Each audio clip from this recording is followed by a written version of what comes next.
ত্রয়োদশ জাতীয় সংসদ নির্বাচন অবাধ, সুষ্ঠু, বিশ্বাসযোগ্য ও শান্তিপূর্ণ আয়োজনের বিষয়ে যুক্তরাজ্যের সমর্থন পুনর্ব্যক্ত করেছেন ঢাকায় নিযুক্ত দেশটির হাইকমিশনার সারা কুক।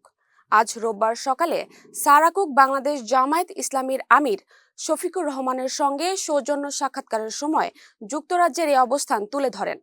ঢাকায় যুক্তরাজ্য হাইকমিশনের ভেরিফাইড এক্সে এ তথ্য জানানো হয়। বৈঠকের বিষয়ে জামায়াতের ভেরিফাইড ফেসবুক পেজে একটি পোস্ট দেওয়া হয়েছে। পোস্টে বলা হয়, আজ সকাল 9:30টায় শফিকুর রহমানের সঙ্গে তার বসুন্ধরা কার্যালয়ে সৌজন্য সাক্ষাৎ করেন সারা কুক। এ সময় উপস্থিত ছিলেন ব্রিটিশ হাইকমিশনের উপ হাইকমিশনার জেমস গোল্ডম্যান, রাজনীতি বিভাগের প্রধান টিমোথি ডাকেট ও দ্বিতীয় সচিব কেট ওয়ার্ড। বৈঠকে বাংলাদেশের ত্রয়োদশ জাতীয় সংসদ নির্বাচন অবাধ, সুষ্ঠু ও গ্রহণযোগ্যভাবে অনুষ্ঠানের বিভিন্ন দিকসহ উভয় দেশের স্বার্থ সংশ্লিষ্ট বিষয় নিয়ে খোলামেলা আলোচনা হয়। আলোচনায় দুপক্ষ আশা প্রকাশ করেন, এই নির্বাচনের মাধ্যমে বাংলাদেশ গণতন্ত্র ও গণতান্ত্রিক প্রতিষ্ঠানগুলো আরও শক্তিশালী হবে।